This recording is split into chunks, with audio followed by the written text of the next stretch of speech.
wani saurayi ne yana zaune a gaban gidansu sai ga wata yarinya ta zo za ta wuce aiko yana ganin ta sai ya ji ta kwanta mishi a ransa aiko bai yi kasa a guyo bai ya sauri ya bi ta ya je ya same ta ya ce yan mata idan ba za ki damu ba zan so ki bani minti 1 zuwa 2 ina so na dan yi magana da ki lalle aiko yana faɗan hakan sai ta kalle shi sama da ƙasa ya ce to shikenan ba damuwa ina jin ka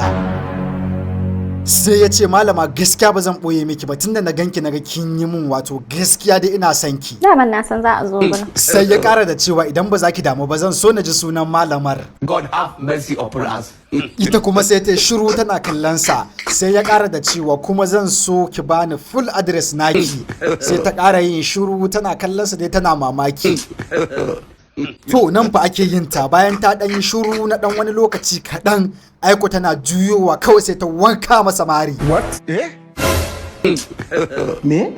mari ta wanka masa aiko tana wanka masa mari ne ta ce haba malam ka dube ni ka kalle ka ai ni wallahi na wuce da sanin ka sai ta kara da cewa please ka ji ka nemi daidai da kai dan ni ba sa'ar ka bace shi kuma sai ya shuru yana kallanta kawai dai sai ya juya ya wuce lalle hakikanin gaskiya abin ya yi masa ciwo sosai a zuciyarsa amma aka yi danna zuciyarsa bai giya mu kowa ba kuma bai yi labarin da kowa ba aiko bayan sati 2 yana zaune a wannan kofar gidan dai nasu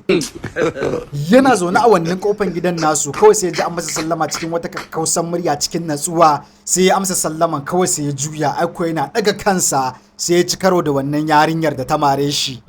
abin ya bashi mamaki sosai ganin yadda ta mare shi a wancan lokacin bayan sati 2 da ya wuce yanzu kuma gashi ta zo da kanta ta masa sallama sai abin ya bashi mamaki sosai yana ta nazari sai ta ce bawan Allah na san zaka yi mamakin gani na kotu amma kuma dai ba abin mamaki bane saboda ran da wannan abin ya faru tsakanina da kai na kasa samun sukuni na kasa samun natsuwa in takaice maka da gabaki ɗaya yanzu duk duniya babu wanda nake so sai kai na ji soyayyar ta shiga cikin raina ta zauna kuma wallahi ni kai nake so an zo wurin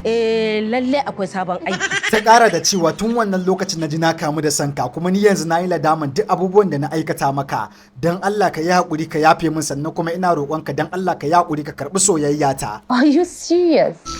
aikin banza aikin wofi amsar tambayan anan shine yanzu idan wannan abin da kai ya faru wani irin amsa zaka bata sannan kuma zaka karbi soyayyar ta ne ko ba zaka karba ba idan kuma wannan abin da ke ya faru bayan kin mare sa daga baya kuma kika ji kin fara son sa zaki zo ki gaya mai ne ko kuma zaki bar abin ne a cikin zuciyarki ku rubuta mana a comment section wannan shine kawai magana Salamu alaikum jama'a masu kallon mu da sauraron mu. Muna yi mu kowa fata alkhairi da fatan kowa na lafiya masu mun magana suna so a musu tallan kasuwancin su. To wannan ita ce number waya ta WhatsApp za ku iya yi mun magana domin tallata kasuwancin ku. ni ma abin da nake tunani kenan Masu so a musu bidiyo akan abin da ya shafa rakan kasuwancin su ko siyasa biki ko suna ko ma dai menene kuna so a muku bidiyo akai. To wannan ita ce number waya ta za ku iya mun magana ta WhatsApp. WhatsApp kadai banda kira sai kun zo.